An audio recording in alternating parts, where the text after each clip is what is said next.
Mohali SS नगर से बड़ी खबर सामने आ रही है। केंद्रीय मंत्री शिवराज सिंह चौहान आज लुधियाना स्थित मक्का अनुसंधान केंद्र पहुंचे। यहां उन्होंने किसानों, वैज्ञानिकों और अन्य हितधारकों के साथ मक्का को लेकर एक अहम बैठक की। उन्होंने कहा कि मक्का के इस्तेमाल के कई संभावित रास्ते हैं और उसके उत्पादन को बढ़ाने की जरूरत है।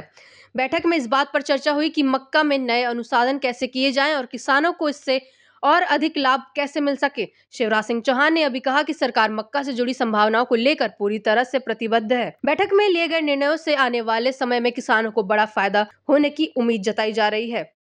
आज मक्के पर जितने भी संबंधित पक्ष हैं, प्रगतिशील किसान, हमारे वैज्ञानिक, स्टेक होल्डर्स, सबके साथ हम मीटिंग कर रहे हैं मक्का अनुसंधान केंद्र में लुधियाना में। मक्के का कई प्रकार का उपयोग है, केवल खाने के काम नहीं आता। इथेनॉल भी हम बना रहे हैं, स्टार्च भी हम बना रहे हैं, पोल्ट्री फूड भी बनता है, फीड भी बनता है।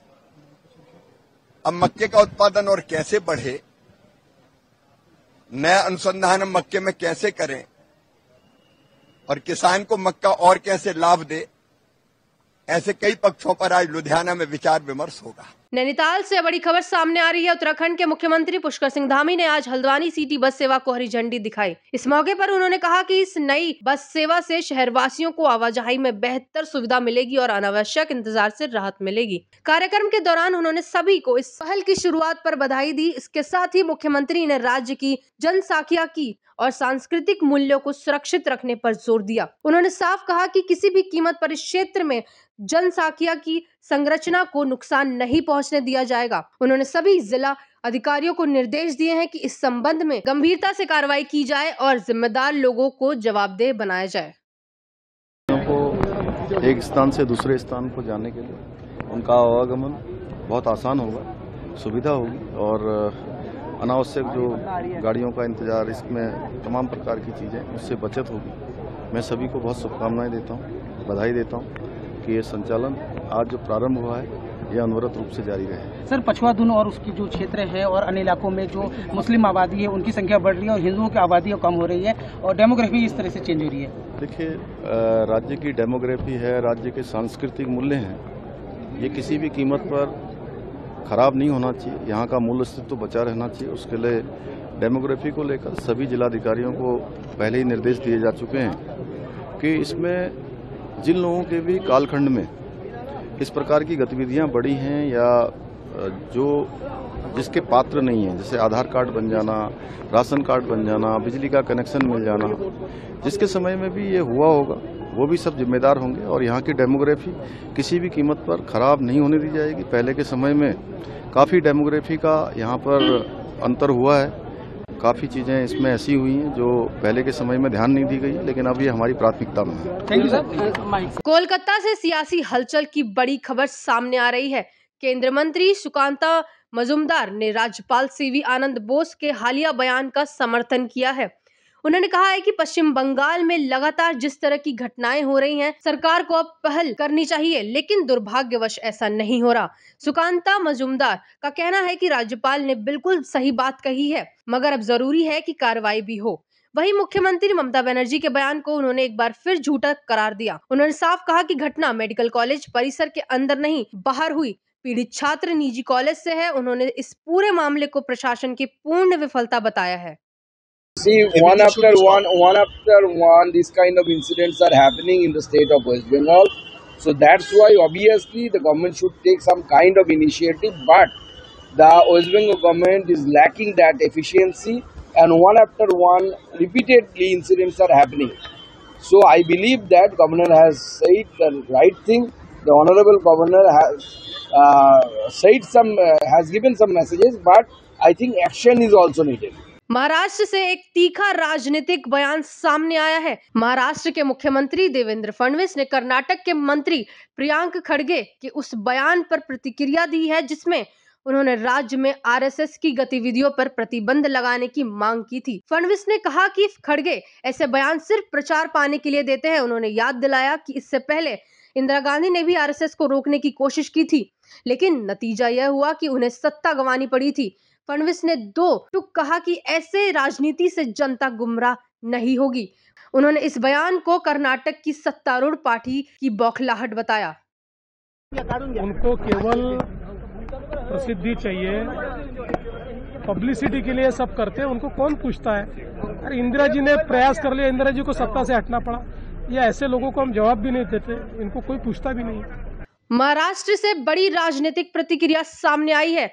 आरसीटीसी होटल भ्रष्टाचार मामले में लालू प्रसाद यादव और अन्य खिलाफ आरोप तय किए जाने पर सियासी हलचल तेज हो गई है। दिल्ली की राउज एवेन्यू कोर्ट के फैसले के बाद शिवसेना सांसद नरेश महस्के ने तीखी प्रतिक्रिया दी है। उन्होंने कहा है कि यह कोई नई बात नहीं है, क्योंकि देश की जनता पहले से जानती है कि लालू प्रसाद यादव भ्रष्ट हैं। महस्के ने आरोप लगाया कि ऐसे नेताओं ने राजनीति को बदनाम किया है। उन्होंने कहा कि अब कानून अपना काम कर रहा है और दोषियों को सजा मिलनी चाहिए। कोर्ट के इस कदम से विपक्षी राजनीति में हलचल हो गई है।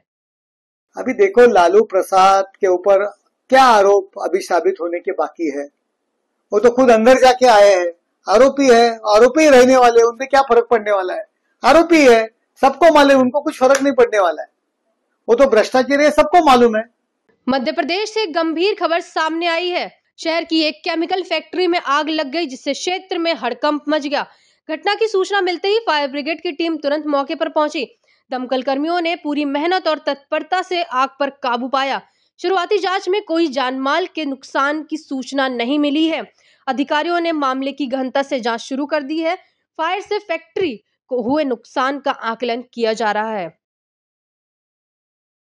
राजस्थान से एक खास खबर आ रही है। दिवाली के त्योहार से पहले मिट्टी के दियों का उत्पादन तेजी से बढ़ गया है। स्थानीय कुम्हार इस पारंपरिक कला को बड़े उत्साह के साथ निभा रहे हैं।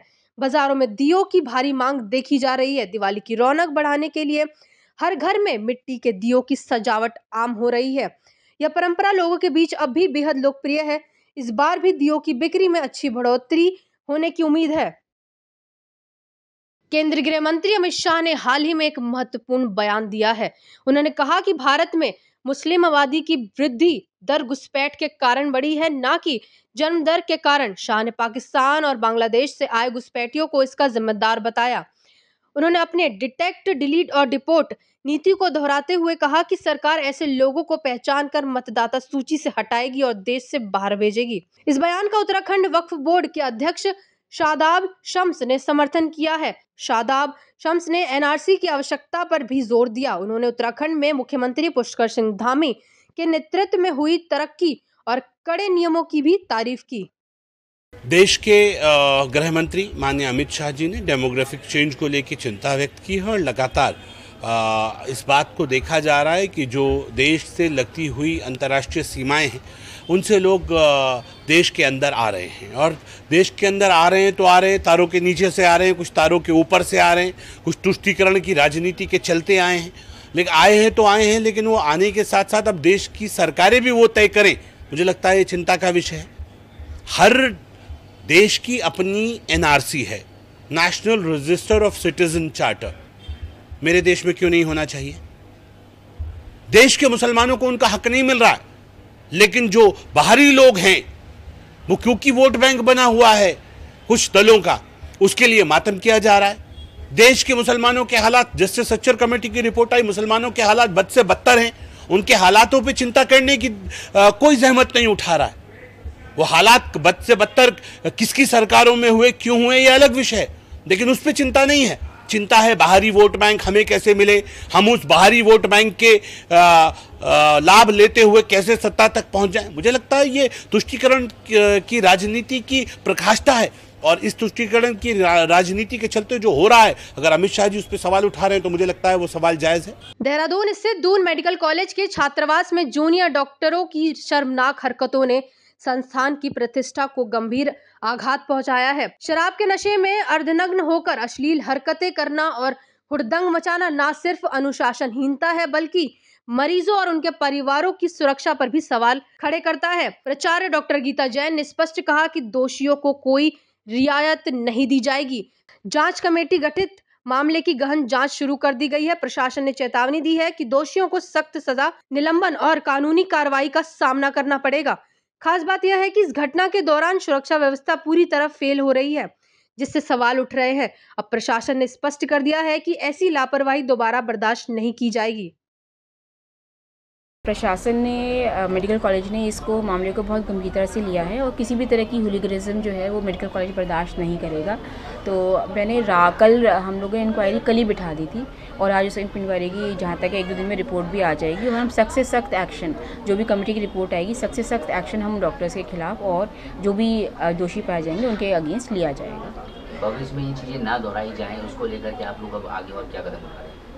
देखिए, एक जो इसमें थोड़ी ये हुई कि सिक्योरिटी ने जो है पुलिस वाले अंदर आ गए तो इसमें प्रिंसिपल और एमएस को इन्फॉर्म नहीं किया गया, ना वार्डन साहब को बताया गया। तो इसके लिए हम दुरुस्त कर रहे हैं कि वार्डन साहब को और प्रिंसिपल को, एमएस को जरूर बताया जाए अगर पुलिस अंदर, क्योंकि पुलिस किसी मेडिकल कॉलेज में या हमारे हॉस्टल में ऐसे नहीं घुस सकती बिना परमिशन के, बिना किसी की परमिशन के। तो ये इस बारे के हम लोग इसकी हम जो है कि किसकी जिम्मेदारी उसको तय कर रहे हैं।